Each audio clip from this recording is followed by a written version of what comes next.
Sometimes I feel like a criminal, feel like a castaway. This world keeps changing and I can't keep the pace. It's like a race, I didn't know I was running. But there are some things like rudders in the storm, someone to keep you warm, a friend to raise a glass, to take off your mask, to tell the truth and just be you. Oh yeah, alright, trying to make sense of it all tonight. Oh no, here we go, this won't be the last time. Shouting and struggling and feeling like you're nothing, trying not to give in, not to take it on the chin, trying to wear your thickest set of skin. Music, it makes you feel good, makes you feel understood, like you're not alone, not a rolling stone, not the only one on the road. Oh yeah, alright, trying to make sense of it all tonight. Oh no, here we go, this won't be the last time. Oh yeah, alright, trying to make sense of it all tonight. Oh no, here we go, this won't be the last time.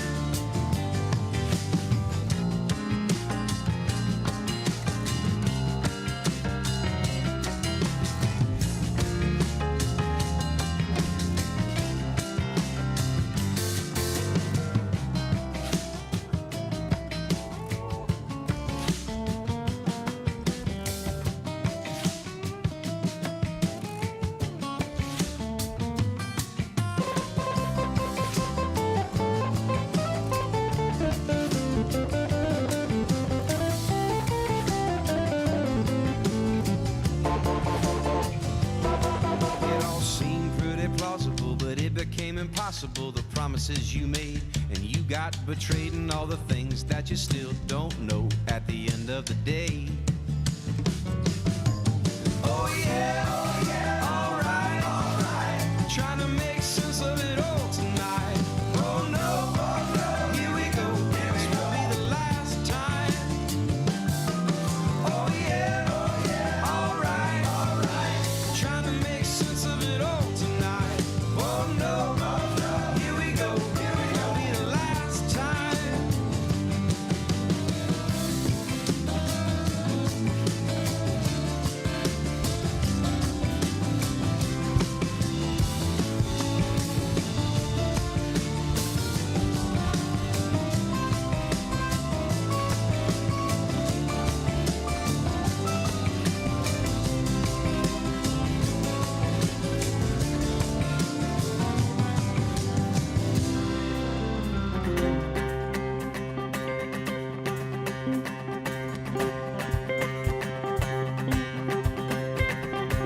Come on, let's stand together.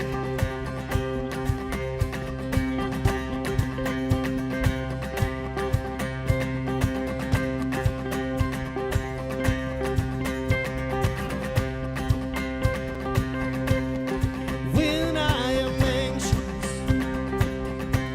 when I am afraid, I take it to God, I call on His name.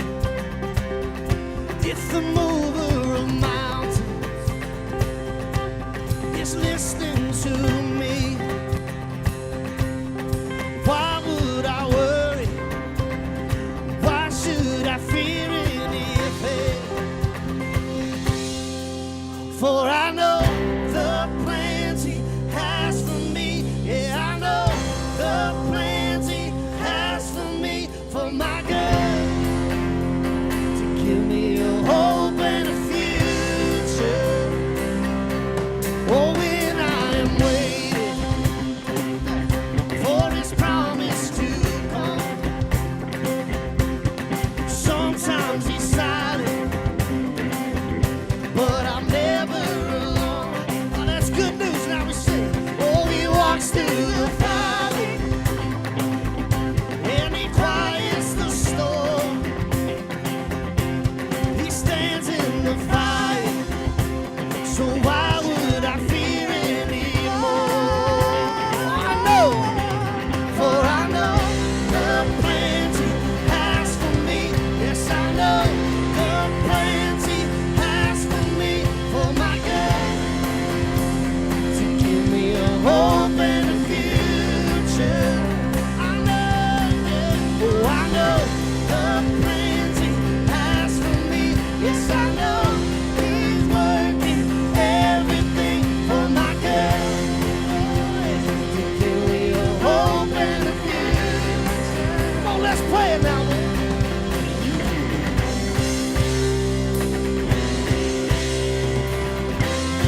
all my life, all I see, your endless love surrounding me.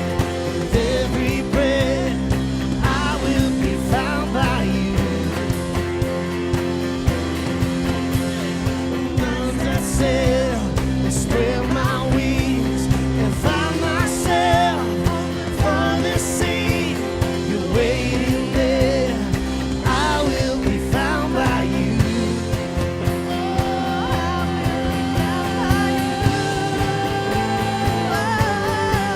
For I know the plans He has for me. Yes, I know the plans He has for me, for my good. Give me a hope and a future. Oh, I know the plans He has for me. Yes, I know He's working everything for my good. Hope and a future.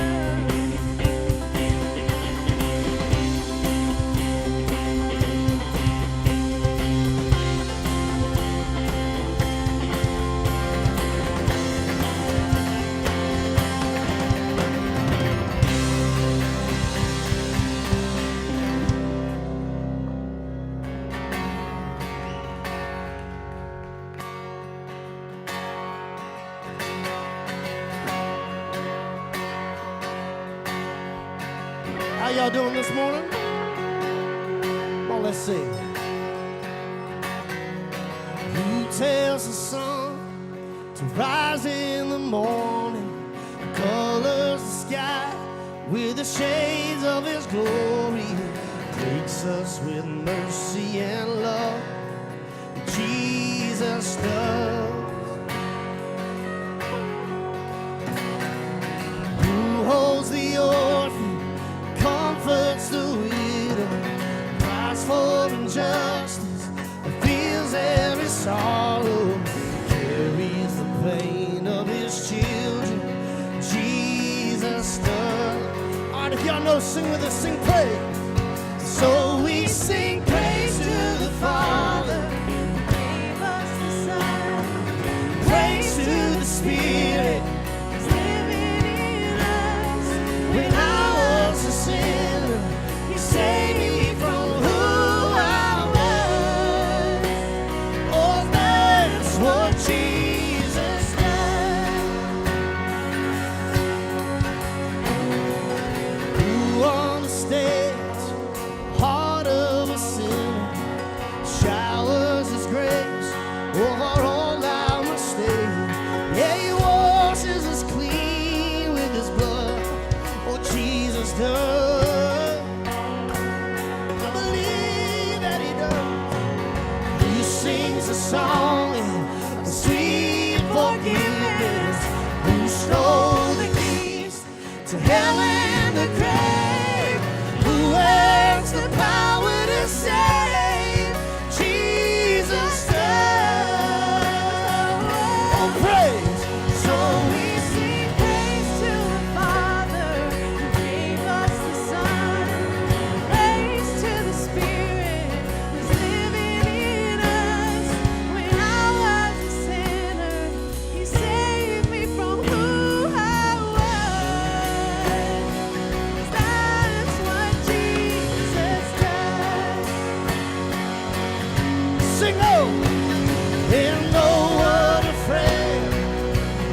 Oh, Jesus.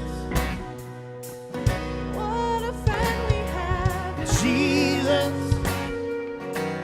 my Lord and Savior. Jesus. Oh, Jesus. Ooh, yeah. Jesus. I belong to Jesus. Oh, Jesus. Sing it. Oh, Jesus. Oh, Jesus. Oh, Jesus.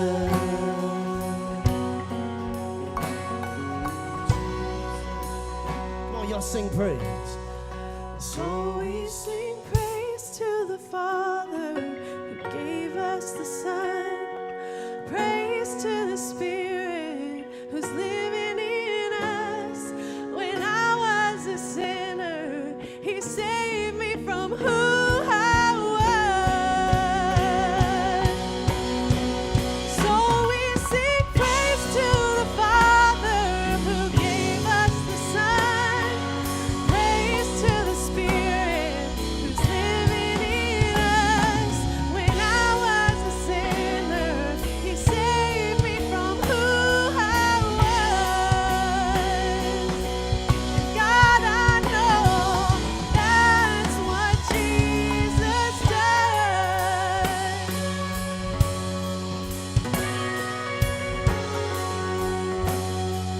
That's what Jesus does.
I've heard the accusation and I've heard the propaganda.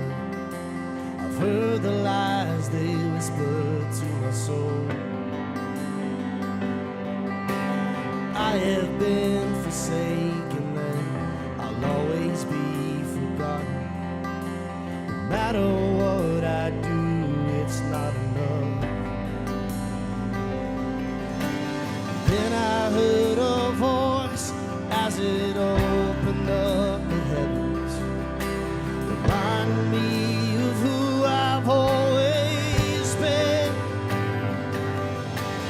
I am your beloved, you have bought me with your love. On your hands you've written out my name. I am your beloved, the one the Father loves. Your mercy has defeated all my shame.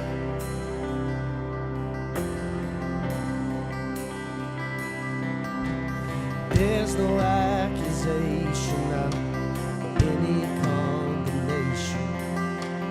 When I look into my Father's eyes, oh, they don't see my sin, they only see redemption. This is how my heart has been defined. I can hear a voice that is louder than the thunder,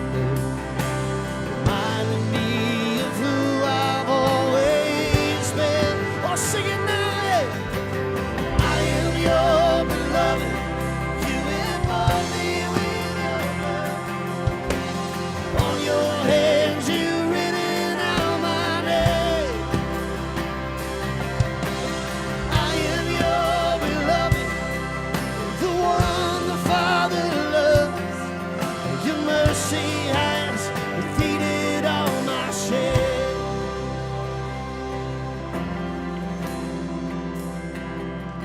Oh, the one who knows me best is the one who loves me most. I want to hear you sing that now. There is nothing I have done, that's right, that could change the Father's love. Sing that again, the one who knows. Oh, the one who knows me best is the one we sing, is the one who loves me most. Oh, yeah.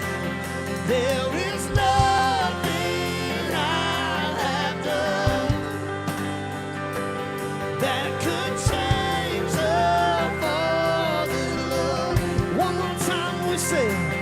Oh, the one who knows me best is the one who loves me most. Oh, there is nothing I have done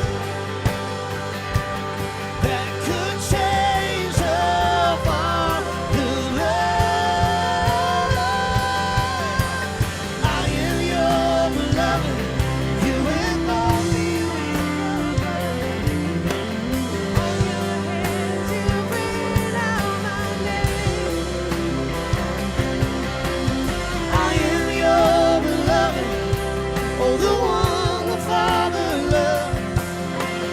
Mercy has defeated all my shame. Sing it. Oh, I am your beloved. You involve me with your blood. On your hands you've written out my name. I am your beloved. You're the one the Father loved. Your mercy has defeated all my shame. Your mercy has defeated all my shame. Your mercy has defeated all my shame. That's right. Your mercy. Your mercy defeated all my shame. Your mercy, Your mercy, oh, bringing me home again. Your mercy, your mercy, defeated all my shame. Your mercy, your mercy, making me whole again. your mercy, Jesus, your mercy defeated all my shame. Your mercy, your mercy, Making me whole again.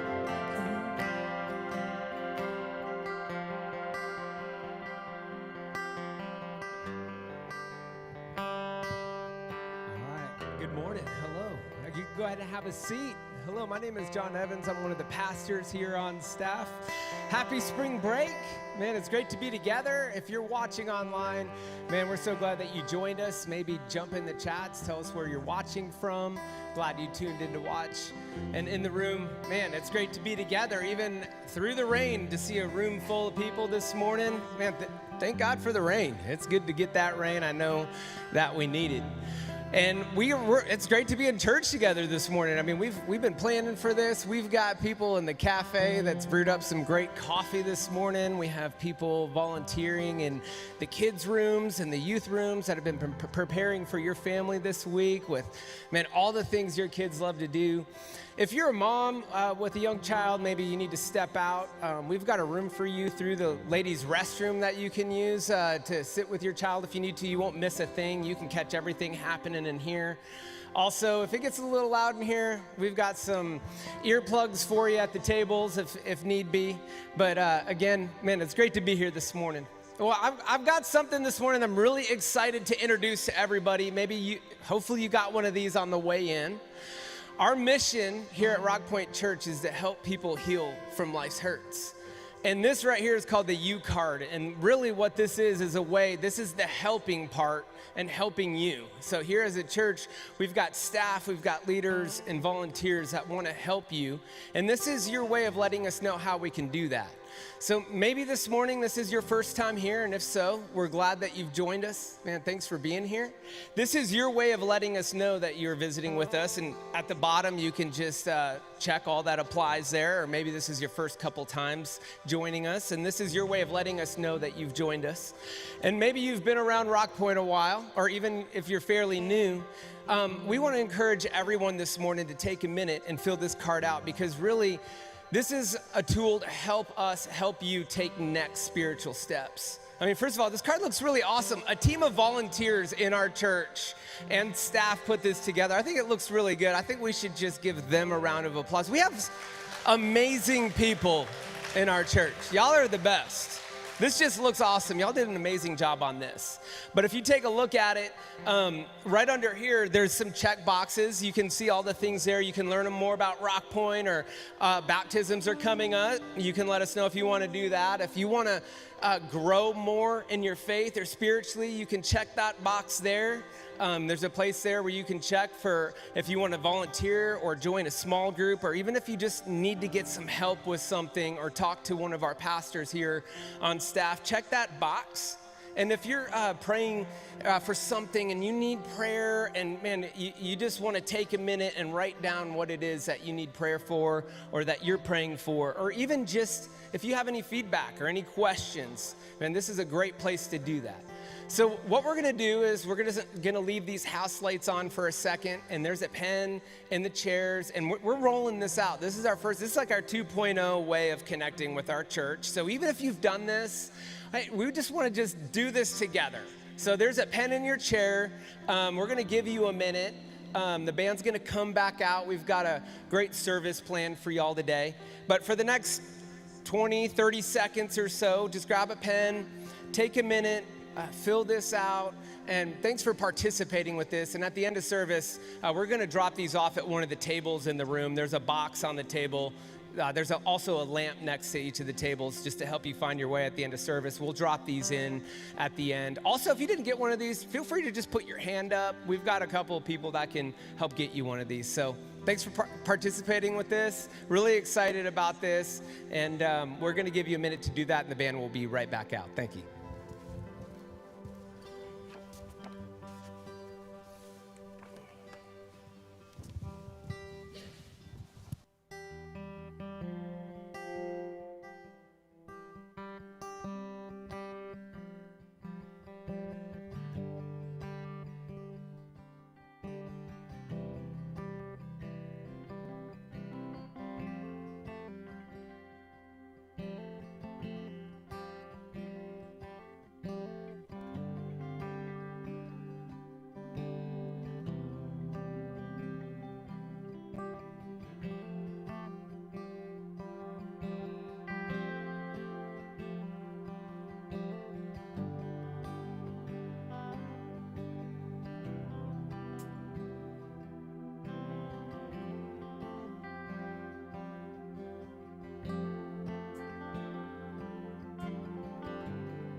Well, I feel like we just got done taking a test at school, huh? I sure hope you passed. So, hey, just to be clear, it is a way for us to help you. And if you're done with that at the end of the service, there's 2 tables at the back, and there's a lamp, like John said. You can drop that off there. And we promise to respect your information. We just want to help. So thank you guys for going along with us today to try something new. We're in a series called Investigating Jesus, and it's been awesome. We've got so much great feedback from you. And we've been showing in the service every week a story from the show, The Chosen. And today it's when Jesus calls Matthew to follow him. And if you've ever felt judged or like you're an outsider or not good enough for Jesus, I think you're going to really resonate with this story. So let's check out Matthew and Jesus. A mother of a son with talent like yours should be proud. She's ashamed that I could use the talent that God gave me against God. Next. You're good at something. You found a way to make a living doing it. It's that simple. Must be nice to live in a world so simply We ordered. live in the same world, Matthew. Next. Besides, what else are you gonna do with a mind like yours?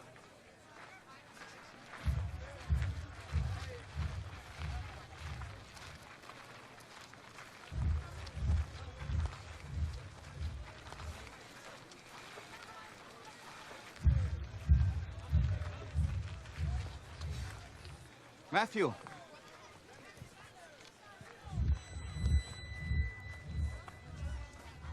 Matthew, son of Alphaeus.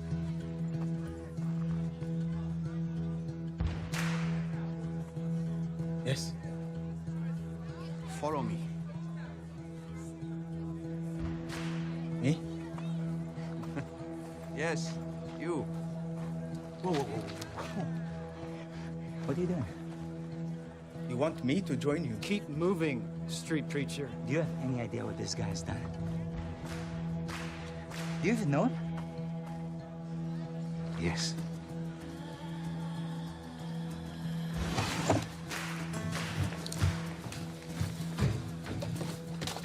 Listen, I said to... What are you doing? Where do you think you're going? Guys, let me go.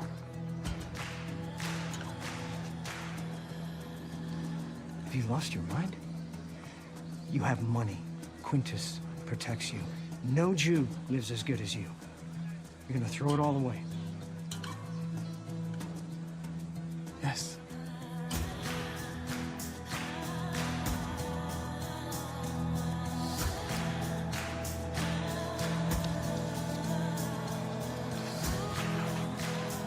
I don't get it.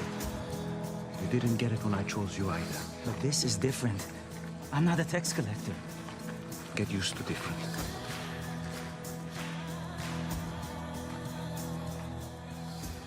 I'm glad we passed by your booth today, Matthew.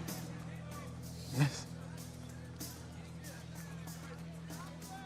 Shall we? We have a celebration to prepare for. You will regret this, Matthew. What's the tablet for? Grabbed it without thinking. You can put it back. No, keep it. You may yet find use for it. Where are we going? A dinner party. I'm not welcome at dinner parties. Well, that's not going to be a problem tonight. You're the host.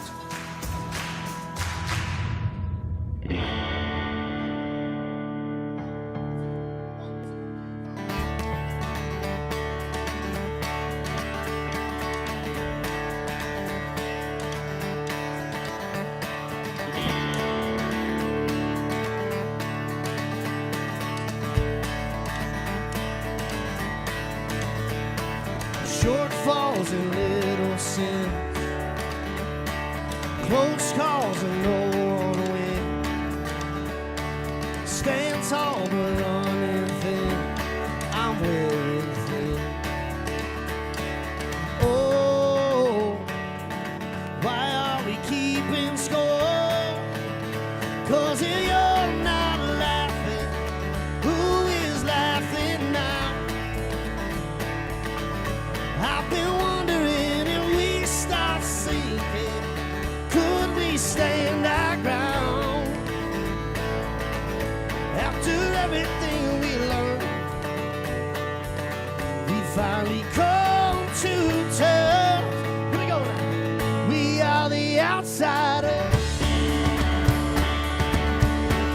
Oh, we are the outsiders.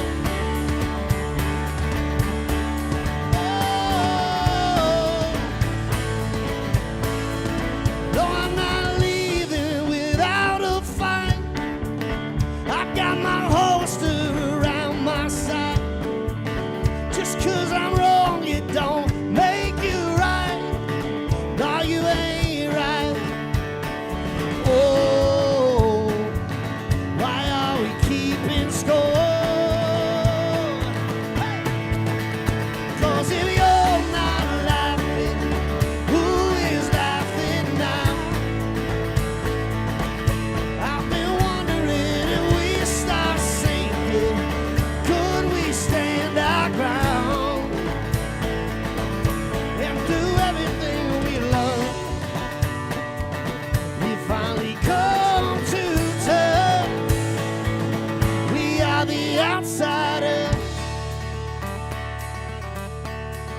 the outsiders. Oh, come on, play it, Ronnie, now.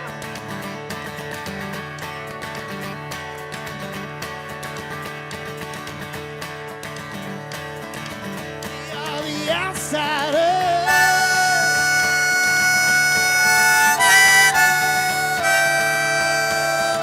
We are the outsiders. Oh,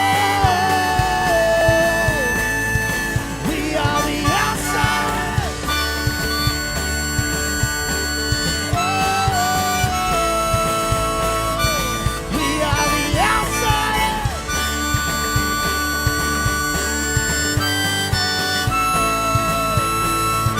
We are the outsiders. Oh, we are the outsiders.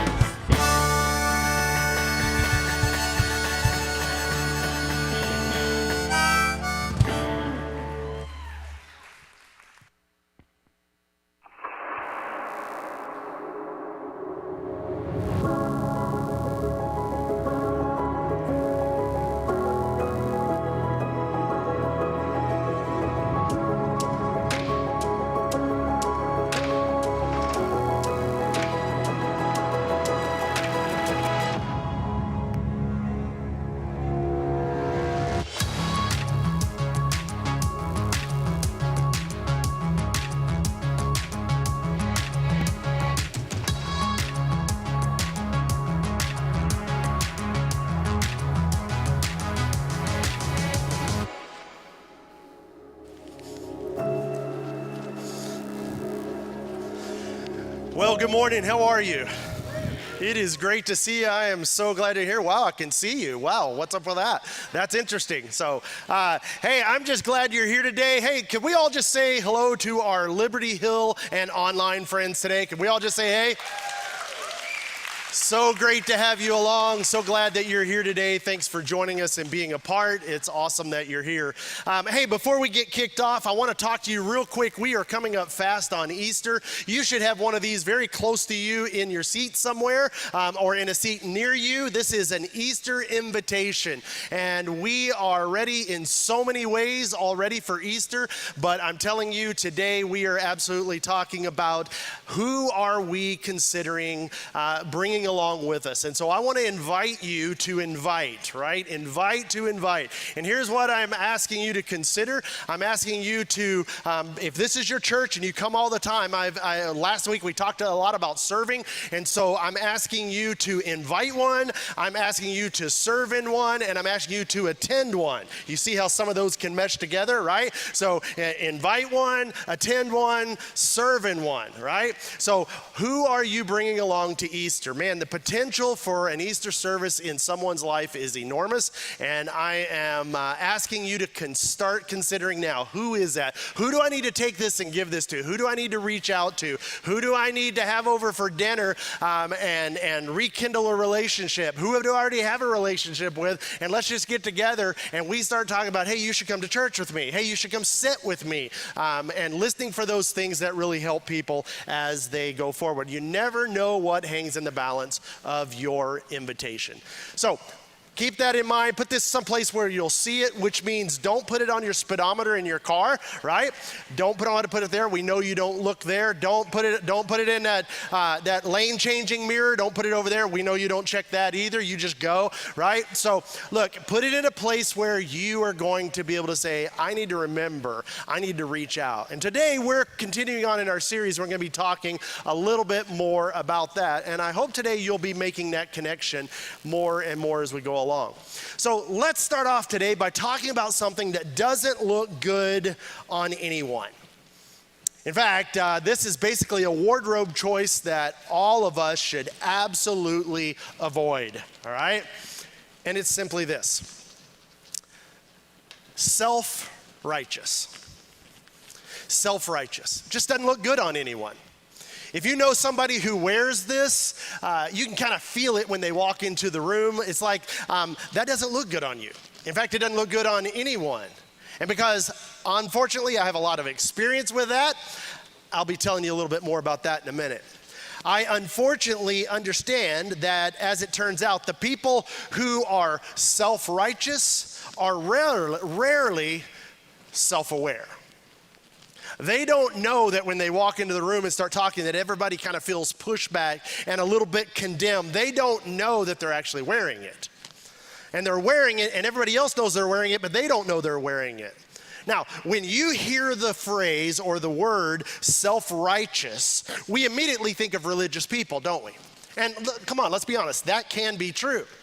But self-righteous includes a whole lot of other things. So here's what happens when a person is self-righteous. When our rightness about something, like a particular view or an attitude or a perspective, when our rightness is so internalized that it becomes a part of our identity, and that view that you hold so close, it becomes a part of your identity, that when you meet people that don't see the world the way you do, or don't view things the way that you do, or hold to those views, whatever it is, when it becomes a part, you hold it so close that it becomes a part of your identity. When that happens, you immediately, and again, without meaning to, you begin to internalize it on them as well. So you're not just right about the view, you are actually self-righteous. And there's something basically righter about me, not just my view, there's something righter about me than there is right about you. And when that happens, we automatically, and we don't make a decision, this is automatic, it just happens, we automatically begin to dismiss or look down on or disrespect the unright. You know, the people that we associate with the other view. They're wrong because we're right. And we don't just hold a right view, we are right. We are righteous. And therefore they are, and we don't really use this word a whole lot, but we feel it, they are unrighteous. Now, here's the lesson for the day. When a view about anything becomes an excuse to be disrespectful or dismissive towards another person, you might be right, but you are not righteous according to Jesus. So, a little bit more on that in a bit. Today, we're in our series, and we're continuing on this series, Investigating Jesus. Jesse, are you hearing that? We're back at it again, all right? Investigating Jesus. How we know, right? And how can you know? And is Jesus really worth following? I mean, how do we even know there's anything to the story of Jesus?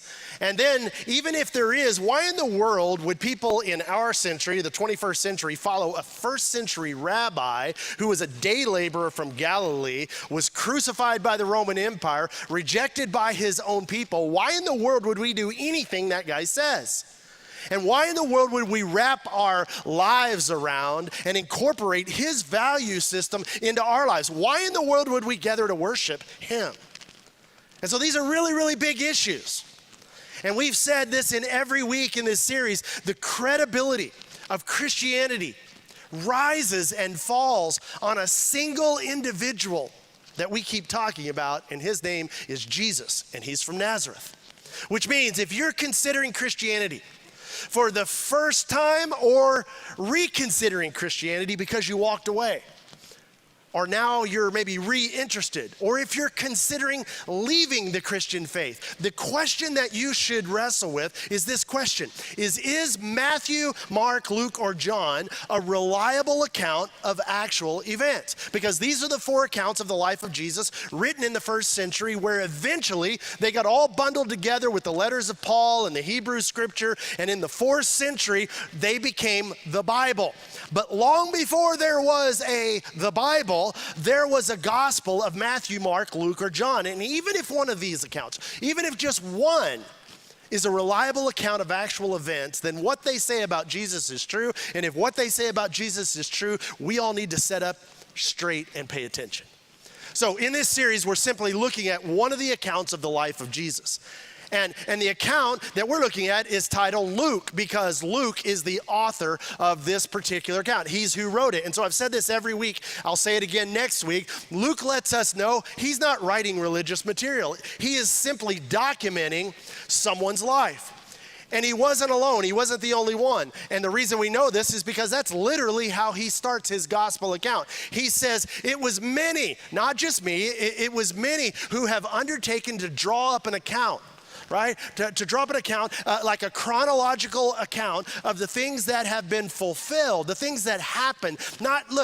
They happened among us. This wasn't 100 years ago. This wasn't 50 years ago. They like happened right here among us in our time and living. And he goes on and says, just as they were handed down to us by those who were from the first, talking about the beginning of Jesus' ministry, they were handed to us by eyewitnesses and servants of the Word, and the Word is code in the New Testament for Jesus. He's called the Word. So Luke is saying, look, something happened, and we realized, like a whole bunch of us realized, not just me, a lot of us realized that what has just happened, that happened here in front of us, is not just for us, and it's not just for our generation. God has done something, not simply said something, not inspired something, not simply moved somebody to write something. That's not all that's going on here. God has done something in the world. And what he's done needs to be recorded, because Jesus claimed to know what God was like. And so I'm going to throw my hat in the ring, and I'm going to be one of the many who tries to get an orderly account of this. So, case in point. Luke chapter 15, Jesus tells this series of parables, and a parable is a made-up story to make a point. And he tells this series of parables, and they became iconic. But the context of this set of parables is the point. And without understanding the context, we don't really get the point of the parable. And so Luke tells us the point of these three parables is the point Jesus was trying to make with his entire life, with his death and his entire ministry. The point of these three is all of it. This is why Jesus branded his message good news, and then Luke tells us what happens. And so here's what happens. Luke chapter 15. Now the tax collectors and sinners, and when we get there, we got to say, okay, time out. And we have to hit pause, because we've said this before, but it's super important to know. The tax collectors were so bad that they weren't even in the class of sinners. There were tax collectors, and then there were sinners, all right? So like your parents would say, I just can't believe you did that. And you'd be like, I know, it's terrible. I can't believe that, Mom. It was horrible. But at least I'm not a tax collector. Because it was like the lowest of the low. I mean, tax collectors and sinners, these are the unclean. These are the people who are not worthy to enter into the temple. These are the people who are distanced from God. And many thought that this group of people was hopelessly separated from God. But here's the amazing part. At the beginning of this story, the tax collectors and the sinners were all gathering around to hear Jesus. And Luke's right. He would say, isn't that amazing? I mean, for us, modern day church people here, we would say, no, that's not amazing. That's embarrassing. People who are far from God don't gather around us to listen to us. They think we're crazy. They think we're judgmental. They think we're a whole lot of things, but nobody's gathering around to listen to us. And apparently, the church didn't always get this right, which maybe is a reason that you have been reconsidering faith, is because you just met too many Christians. I mean, let's be honest, bad Christians happen to good people all the time. Luke understands this. He's like, I get it. I'm about to introduce you now to the other crowd, but don't miss the point that people who were absolutely nothing like Jesus actually liked Jesus. He was righteous. He was not self-righteous in the sense that he carried his rightness in a way that made the unrighteous feel pushed away. No, he made the unrighteous feel drawn in. Now, isn't that opposite of what we've been taught? Isn't that amazing? Imagine if the church had been that way for 2,000 years. And once upon a time, I'm telling you, it was, because if it wasn't, we wouldn't be here.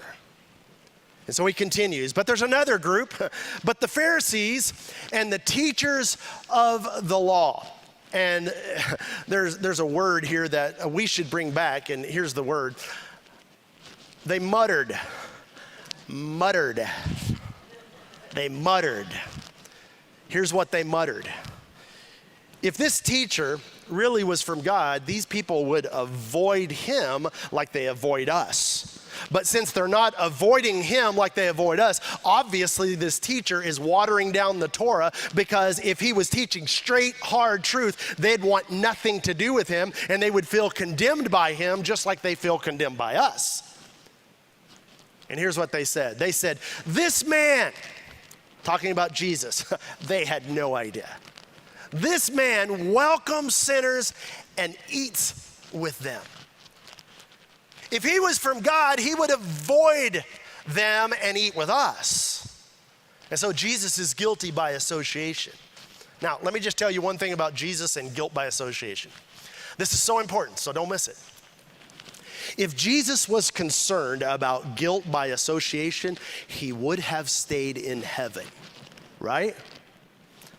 Now, everybody's there. You got the Pharisees, you got the teachers of the law, you got the sinners, and then, you got the tax collectors. I mean, like, everybody's there. And Jesus sees his opportunity because he is the master storyteller. He begins with a question that just puts everybody on the same page at the same time. And a question that everybody in his audience will answer the same way. And here's how he starts it off, because he's just so brilliant. Look at this. He says, suppose one of you has 100 sheep and loses one of them. And they were like, well, easy. That's shepherding 101. Everybody here knows what we do. And they're like, yeah, of course we do. We would just go looking for it. You lose a sheep, you go look for it. You leave the 99 and you go look for the one. It's shepherding, it's sheep owning 101. That's just what you do, right? Now, most of us Americans, here's what we think. First of all, we think, what would I do with 100 sheep, right? And if I lost one, I wouldn't even know one of them was gone, and at least I've got 99 left, right? That's the way we would think. And so look, what I'm trying to tell you is we can't really identify with this very well. And so what I'd like you to think of is in different terms. Let's think in terms of credit cards and children for a minute. Because when you lose something of value, here's what you don't do. You don't comfort yourself with what's unlost. You don't say, well, I've still got my American Express and my 5-year-old. I don't know where my Visa and my 8-year-old are, but at least I've got my Amex and my 5-year-old, right? I'm good. No, when you lose something of value, you get laser focused, not on what's found, but what's been lost. And so they all get this first one easily. And so Jesus interprets it, and he says this. He says, I tell you that in the same way, there will be more rejoicing in heaven over one sinner who repents than over 99 righteous persons who do not need to repent. And when they heard the word repent, they understood that that meant to reconnect back to the family, that meant to reconnect back into the herd or the fold. And Jesus says, I'm telling you, there's more rejoicing in heaven over that one sinner. And they're thinking, oh, so you mean the sheep was a sinner and the 99 were right. Which means they're thinking, wait a minute. Don't go too fast here, Jesus. So you're telling us that God views unrighteous people as something valuable that got separated from its owner. And Jesus is like, exactly. They're like, well, that's not how we view unrighteous people. And Jesus is like, I know. That's why I came. This is what he would say to me, and this is what he would say to you. Hey, before we move on from that, here's a question. Is that how you view people? Not as right as you? As something valuable that might have gotten disconnected from the owner? Is that how you view people? Not as right as you? Or not as left as you? Jesus goes to the second parable, and it begins like this. Or, suppose a woman, which we hear that and we go, yeah, of course, there's men and women in the audience. Of course, he's going to balance that out. That's not what they did. When Jesus said, or suppose a woman, all the women in the audience sat up straight and thought, he's talking about us. Because in the first century, women virtually had no value. They were traded even as little girls, even within that first century community. And we can't even imagine that there are places in the world where where what's so obvious to us about equality is not obvious there. It's hard for us to imagine that. And the people who were following Jesus, his disciples, he knew that in Jesus' parables, in his story, the way they worked, that they knew that in every single parable there was a God figure. And in this little short story, Jesus does the unthinkable in his time, and he links the hero of the parable, a woman, with God. And he says this, or suppose a woman has 10 silver coins and loses one. And the women are like, oh, we know what we would do, but we can't answer because of equality in our culture. But Jesus addressed them. Ladies, Jesus addressed them, and he elevated them, right? Because he always did. And then Jesus gets to his most famous of the three parables, and it is one of the most famous teachings he ever taught. It's iconic. People all over the world know the story. Even if they don't know who originally said it, that's just the power of Jesus' teaching. He says a wealthy man had 2 sons, and the younger was waiting on his dad to die, but his dad just hadn't died yet. His dad just kept getting older. And he's like, man, I wish my dad would die so I could get half of my inheritance. And the kid finally loses patience, and he says this. He says, Father, give me my share of the estate. And when Jesus said this, the sinners, the tax collectors, the Pharisees, the teachers of the law, both groups, and everyone in the middle just gasped. This boy wished his dad was dead. That's the equivalent of murder. This boy should be stoned to death. But the master storyteller continues. So instead of stoning him, the father divided his property between the 2 boys. And the crowd is like, why? Why would anyone ever do that? Come on, Jesus, you're losing this. Nobody would do that. But anyone who understood the first 2 parables and the point Jesus was making would understand immediately why the father would divide everything he had spent his life accumulating with his 2 sons. Because his son was lost to him, and he wanted him back. And he was willing to do anything to get him back. And so he let him go. His son was lost, not in space and time. He was like right there. He was lost to him relationally. And he wanted him back. And the son takes the money and he runs, and eventually he ends up broke. And some of you, you know, that's your story. You hit a bump, and it was sprinkling. And then it was raining, and you're like, okay, I can get through the rain, and then the bottom fell out, right? Like it's just one thing after another. And so this kid, he's broke. And then he has to get a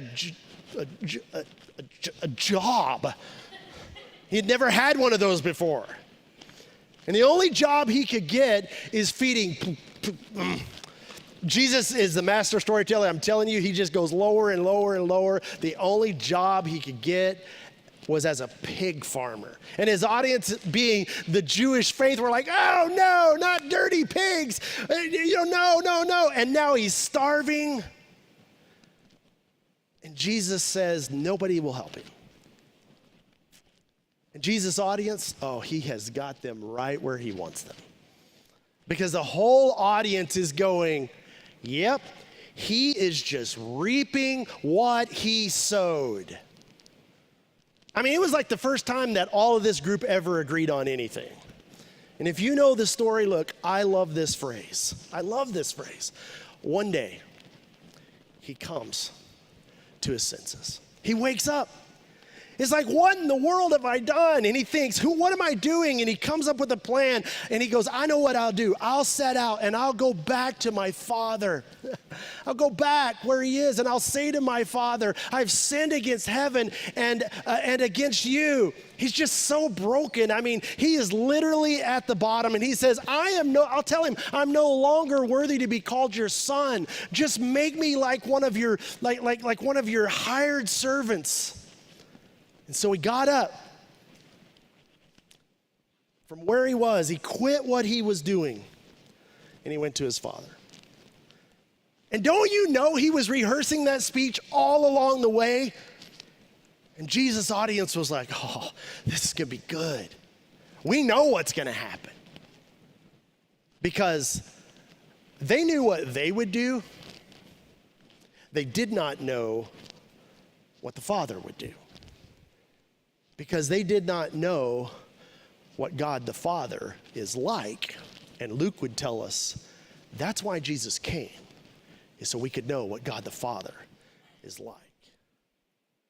It's what he came to explain. And he would say crazy things like, if you've seen me, you've seen the Father. People would say, oh, show us the Father. And Jesus would say, now look, everything before me was just a shadow. It was just a hint to kind of keep the story moving. John the Baptist would say that or John, the writer, the author, the disciple would say, the Word became flesh. Before we were just guessing, we were trying to put all the pieces together and figure it out, but the Word became flesh. The Word, Jesus, God, he came and became flesh. He became one of us. Why? So we could know what God is like. And Jesus' message through the Gospel of Luke is Jesus came to take away as much of the mystery about our Heavenly Father as he could possibly take away. And not so that we would have answers to our questions about God, but so that we would have and could have a relationship with a living God, because we knew his living Son who became one of us. Look, this is so important. If you really want to know what God is like, you begin with Jesus. You want to know what God would say? Begin with Jesus. If you want to know what God would do, you follow Jesus through the Gospels, because he is God in a body who came to reveal the Father. And Jesus said to his Father at one point, I have explained you on earth. That was the work you gave me to do. I mean, how do we miss this?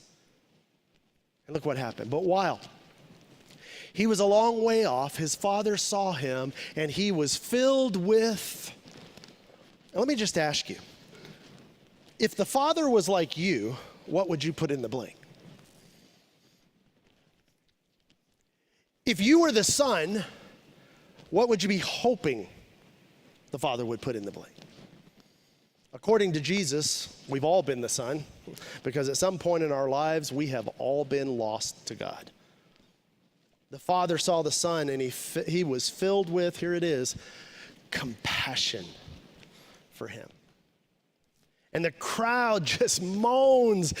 And then Jesus, just because he's just so good, he just pushes them to the edge of their capacity to actually follow him in this story. And Jesus said, that son who has been feeding the pigs, he ran to his father. That father, he ran to his son. He saw him, he was filled with compassion, and he ran to his son, and he threw his arms around him, and he kissed him.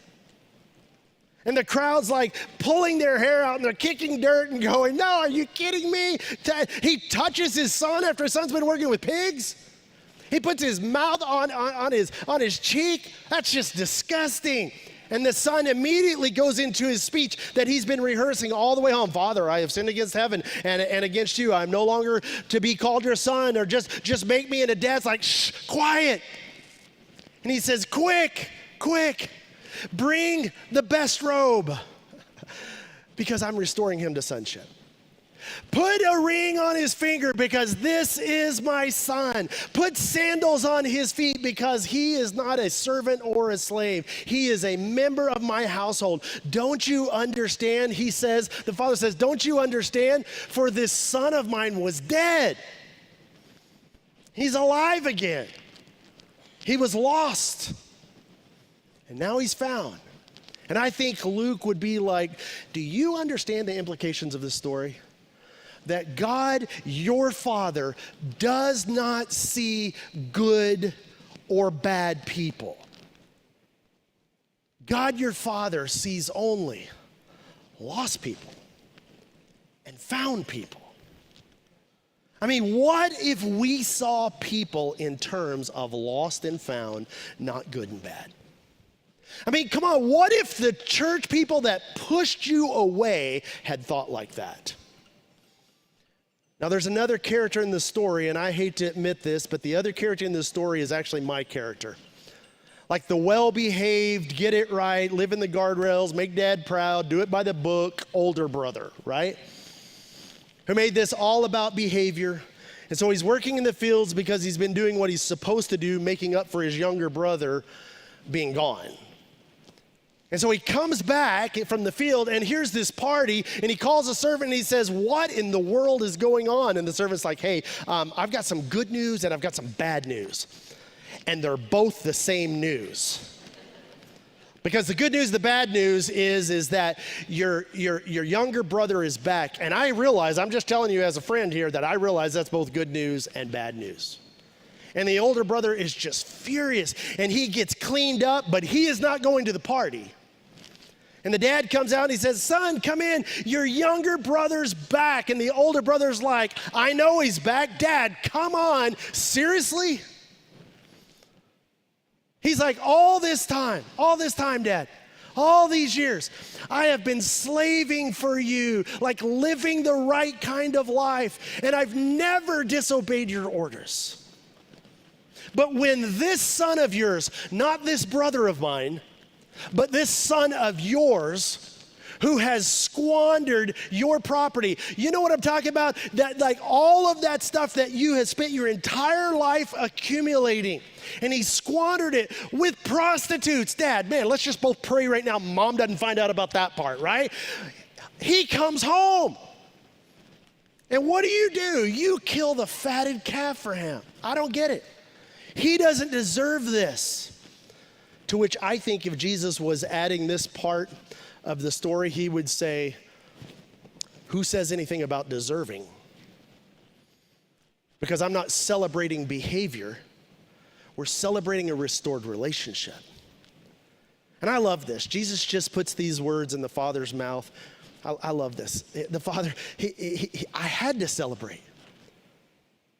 You want to know what's most valuable to you? Look at what you celebrate. He said, I had to celebrate and be glad because this brother of yours was dead and he's alive again. Not he was bad and now he's good again. He was dead and he was alive. He was lost to me and now he's found. So come on. Self-righteous. It doesn't look good on anybody. It especially doesn't look good on Christians. Whether it's about our faith, our politics, or anything else. And you know what? We should know better because we are not any better. We're just a little better off because we were lost to God and we've been found by His grace. We were dead and now we're alive. So what if, just for a week, let's not make it too overwhelming, but what if just for a week we decided to view people like that? What if we just viewed everybody, not good and bad, lost and found? And you know what happens when we do that? We will no longer size people up and write them off. And let me just tell you, if your version of the Christian faith empowers you to size people up and write them off, you have the wrong version. You do not have the Jesus version. And perhaps you're not as right or righteous as you thought you were. And look, I'm not being overly critical. Because unfortunately, that's my story. Because when it comes to our rightness, it becomes an excuse to dismiss those we consider less right. And when we do, we're not as right as we think we are. And we're certainly not righteous. So let me just ask you one more time and we're done. Do you get disgusted with lost things? Do you get angry at lost things? No. You go looking for and reconnecting with lost things. And according to Jesus, your heavenly Father isn't disgusted by lost things either. Think about it. The father in the parable that Jesus told, so that we could get the point, the father in the parable sacrificed half of his possession to entice his son back. And later in Luke's writing, Jesus will sacrifice his entire life in order to entice you back along with the people around you. Self-righteous doesn't look good on anybody, especially Christians. And we'll pick up the investigation right there next week when we conclude this series. Let me pray. Father, thank you for today and what we learn from this parable. Thank you that you just see us as lost and found. And so, Father, as we go into our week this week, would you help us to begin to shift our view because of who you are and because of what you've done and what you've taught us, that we would follow you in that view of lost and found. And for whatever we've been taught and for whatever we've practiced, maybe religiously, maybe some of us our whole lives, would you help us to make that shift? And when we go to invite a neighbor, a friend, a coworker, a family member, that we don't go to say we want you to come to an Easter service with us because you're such a sinner. That we wouldn't have that mindset, oh, they need this so bad. They're so messed up. But that we would have the mindset of lost and found, and that we would go into our neighborhoods and our community and our workplaces, and we would seek out those who are lost and be an agent with our Heavenly Father so that they can be found. And we ask it in Jesus' name. Amen. Oh man, what a challenging and powerful message this morning. And we always hope that this reaches you wherever you're watching or wherever you are this morning and challenges you, speaks to you, encourages you, and that you take the things that, man, whatever God's sharing with you out of this room, into your homes, into your workplace, into your communities, and just get after it. Well, two quick things before we head out. Next Sunday, if we're having our baptisms next Sunday, and if you've made that decision to follow Jesus and you've, made that step, well, then we want to invite you to be a part of baptisms. Baptisms are that next step in telling the world, telling the church, telling your friends that you've made that decision. And so real easy way to register to be baptized, you just hop online and click on the baptism tab, and there's a registration link there, and invite anybody to be a part of that. It's always a great Sunday, and we're looking forward to it. And then finally, again, our mission is to help people heal from life's hurt. So if you want to be a part of that mission, there's a bunch of ways to do it, but 2 easy ways to do that. Again, on that green card, you could just check that volunteer box. You're invited to use your gifts, your talents, or just want to be a part of making a difference or moving our church forward. Man, we'd love to hear from you. And then the last part is giving. You can give online or in person. If you go online, just click the donate tab and you can give there. And again, you can give in person in the boxes in the back. It's through your generosity that mobilizes our mission and helps push things forward. Well, we're excited for all the things coming up. Easter, we got baptisms. We hope this week goes well for you, and we're so glad that you joined us. On the way out, don't forget to drop those green U cards off in one of the boxes in the back. Well, y'all have a great Sunday, and we'll see you soon. Thanks.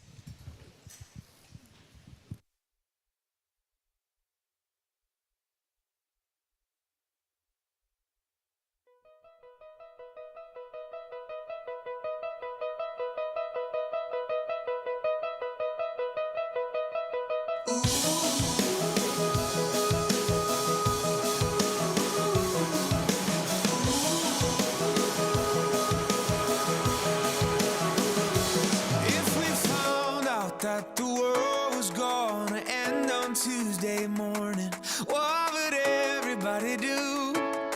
Yeah.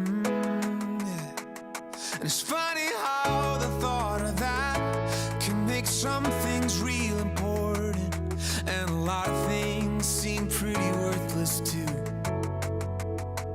But I'd be dancing like a fool, I'd be laughing, I'd be crying, calling anybody who I ever hurt and reconciling. I'd call everyone I love to what I was scared to say to them. Now that I think about it, maybe I should always live like the world is gonna end. Live like the world's gonna end. I hit all my favorite restaurants, they'd be open for business. Would not care what people thought, yeah. I'd speak love to anybody who came close enough to listen. And if someone had done me wrong, I'd call and tell them I forgot. And then I'd be dancing like a fool, I'd be laughing, I'd be crying, calling anybody who I ever hurt and reconciling. I'd call everyone I love to what I was scared to say to them. Now that I think about it, maybe I should always live like the world is gonna end.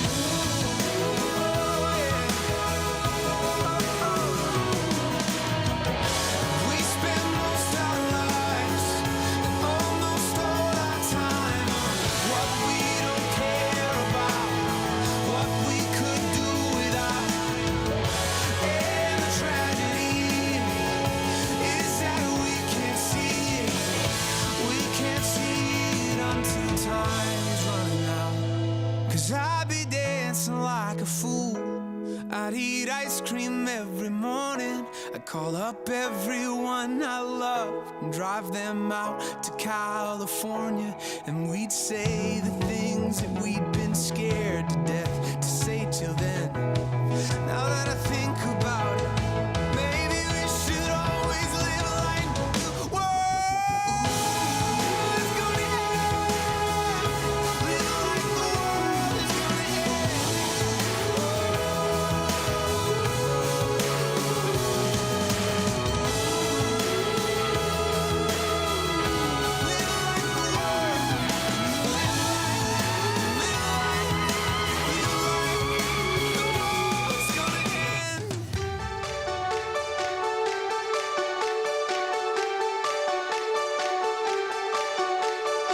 It's 3.2 from the driveway of my house to your apartment where I am waiting now. Come on, don't think night's young.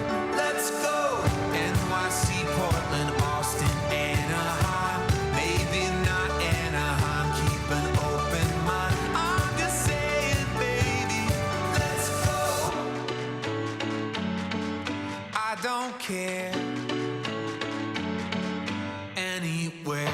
Like a river connects to the ocean, this pavement touches wherever we go. And white lines flying by, who knows what we'll find. You and me tonight. Drive. Let's drive. When's the last time we dropped our things and went? Woke up somewhere that we've both never been. Growing up doesn't mean getting older. Maybe it's just left turns off familiar streets. I just wanna come back with a memory. Growing up doesn't mean getting older. I don't care. Anywhere. Like a river connects to the ocean, this pavement touches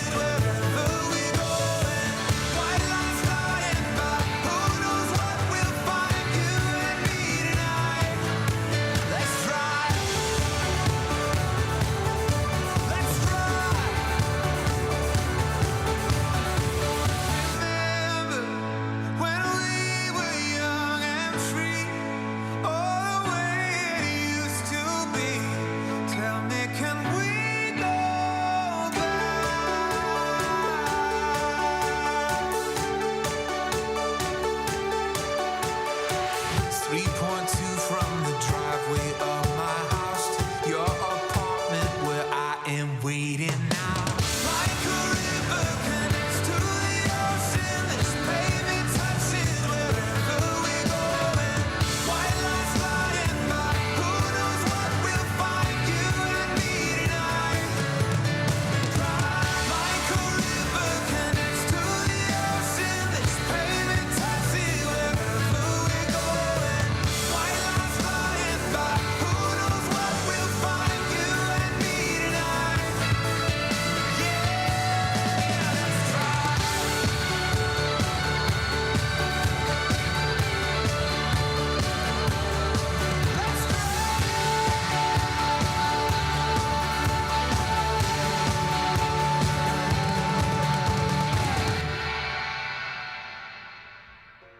Jenny's saved and got her own apartment. It's a big old world, she's gonna find a way.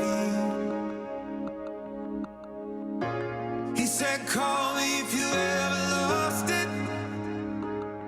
And he cried as he watched her drive away. Wherever you go, know that you're never alone. You're forever in my heart. And the moments you need me, no distance could keep me. I will be wherever you are.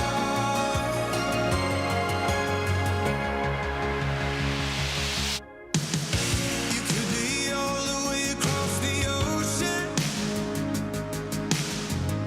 You might just feel a million miles from me. It don't matter, baby, I'll come running. Oh, I will do anything to make you see. Wherever you go, know that you're never alone. You're forever in my heart. And the moments you need me, no distance could keep me. I will be wherever you are. When you find pain, when you fall down, when you hit harder times, just call my name, I'll always be right by your side.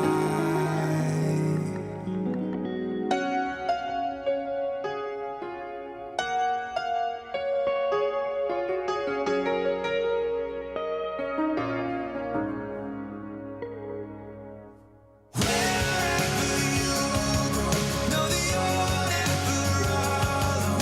You're forever in my heart. And the moments you need me, no distance could keep me. I will be wherever you are. Wherever you go, know that you're never alone. You're forever in my heart. And the moments you need me, no distance could keep me. I will be wherever you are. Wherever you are, I'll be wherever you are. I'll be wherever you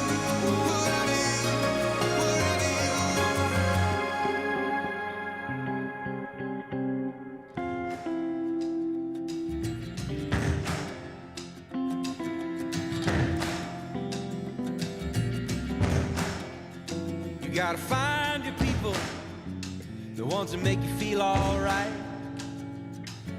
the kind you wanna stay up with all night. You gotta find your people, the ones that make you feel whole. They won't leave your side when you lose control. The ones that don't let you lose your soul. You gotta find your people, the ones that get the joke, who understand what you're saying for a word is spoke. You gotta find your people who put the needle in the groove. When you're together, you got nothing to prove. When you're together, you got nothing to lose. In a world full of strangers, you don't know who to trust. All you see is danger, trying to find what you lost. You can't go it alone. Everybody needs help. You gotta find your people, then you'll find yourself. You gotta find your people that'll call your bluff, who'll ride along when the road is rough. You gotta find your people, the ones that make you feel equal. They pick you up and don't put you down. Help you find your way in the lost and found. In a world full of strangers, you don't know who to trust. All you see is danger, trying to find what you lost. You can't go it alone. Everybody needs help. You gotta find your people, then you'll find yourself.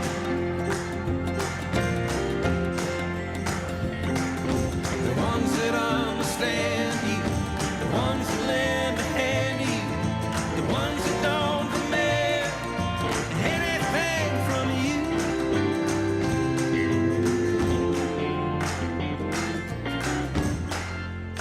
You gotta find your people, the ones that make you feel alright, that tell you the truth and wish you well. You gotta find your people, then you'll find yourself. You gotta find your people, then you'll find yourself.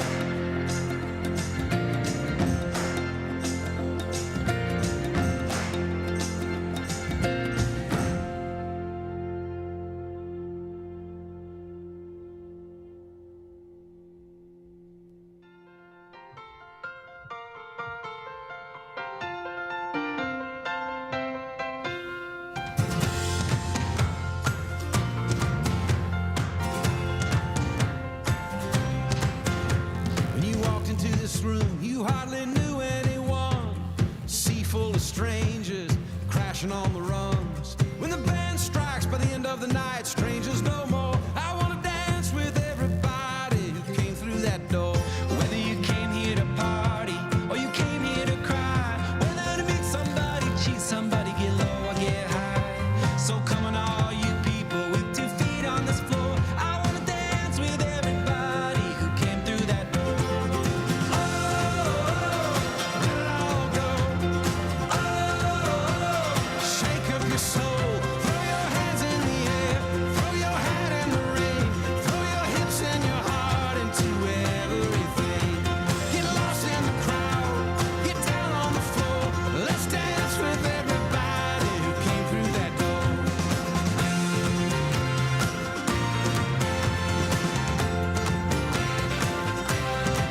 Come, all you saints and sinners, poets, prophets, and fools. All you cowboys, tricksters, hipsters, trying so hard to be cool.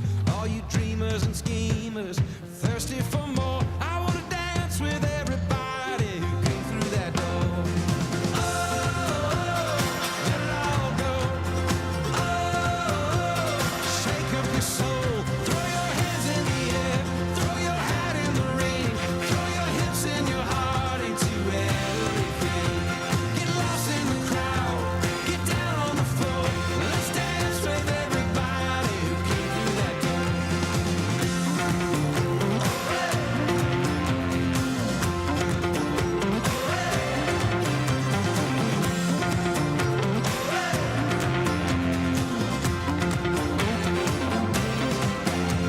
Let's put aside our differences, lace up our shoes. Let's narrow the distance between me and you.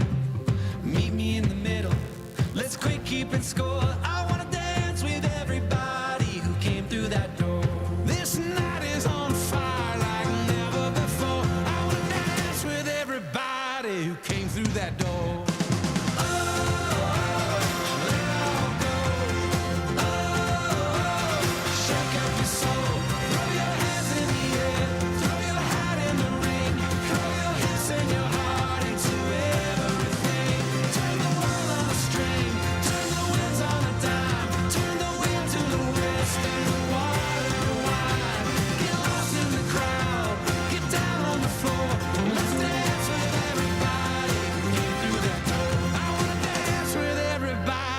you came through that door.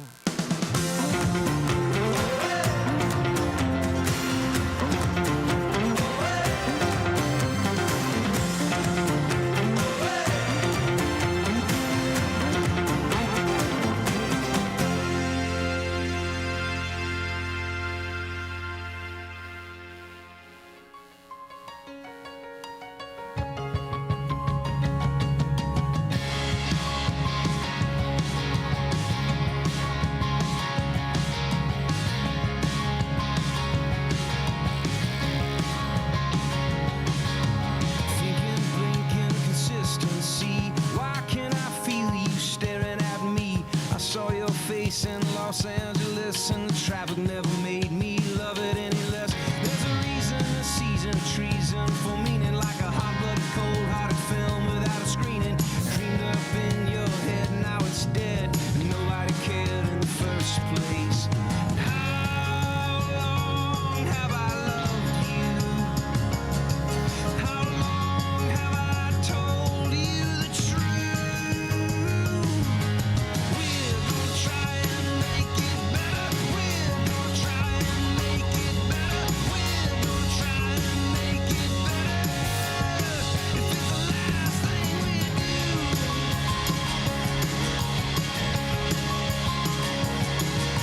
I drove to Memphis to see my mother. Oil change, rearranged, gas station druthers. Red light, yellow light up to Chicago, Colorado, Mexico, anywhere you wanna go. Waking, sleeping, loving, and goodbying. Bravado, eating crow, I heard you crying. Left wing, right wing, nobody hears you sing. We're moving on without you. How long have I loved you? How long have I told you the truth? We're gonna try and make it better. We're gonna try and make it better. We're gonna try and make it better. If it's the last thing we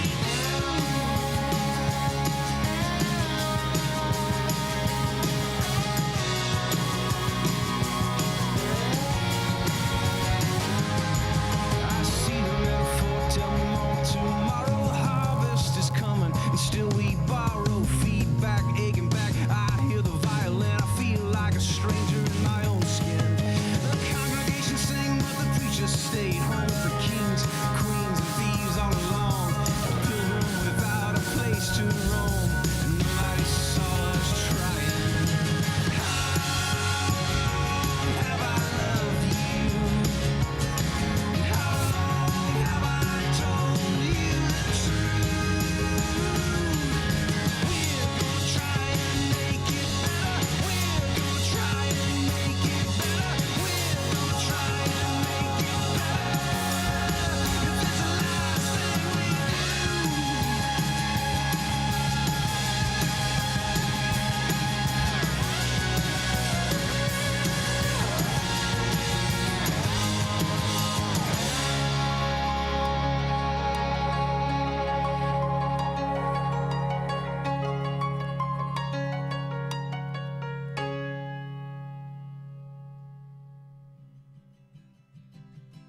Sometimes I feel like a criminal, feel like a castaway. This world keeps changing and I can't keep the pace. It's like a race, I didn't know I was running.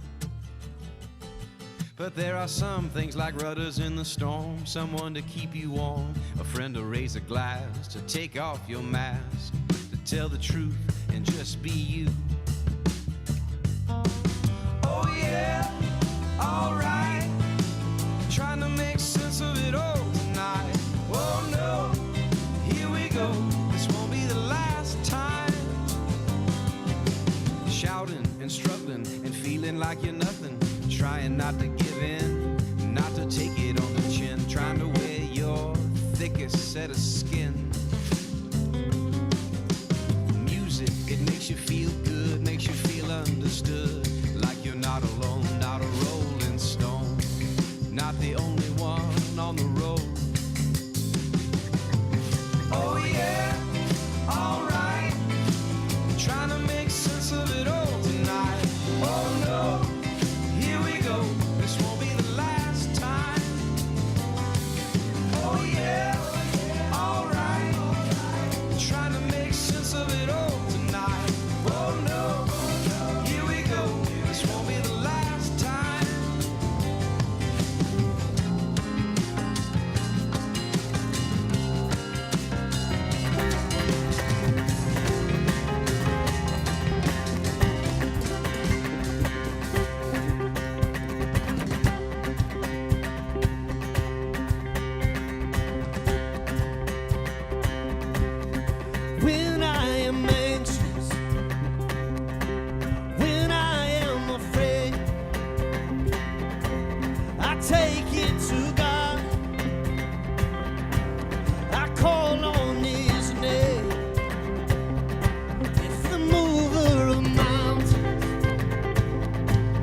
is listening to me.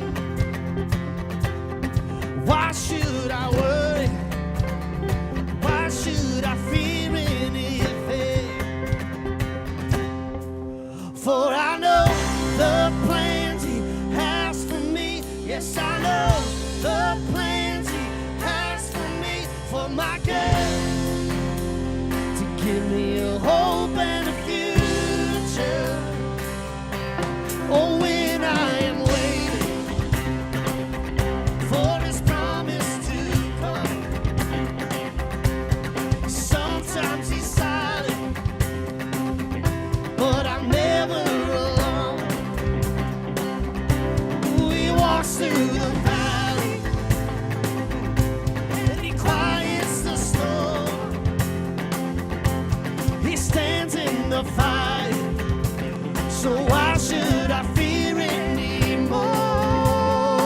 Sing, I know, for I know the plans He has for me. Yes, I know the plans He has for me, for my good, to give me a hope and a future. Oh, I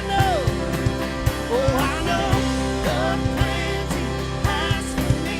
Yes, I know He's working everything for my good. Ooh, yeah, to give me a hope and a future. Oh, let's play it, boy.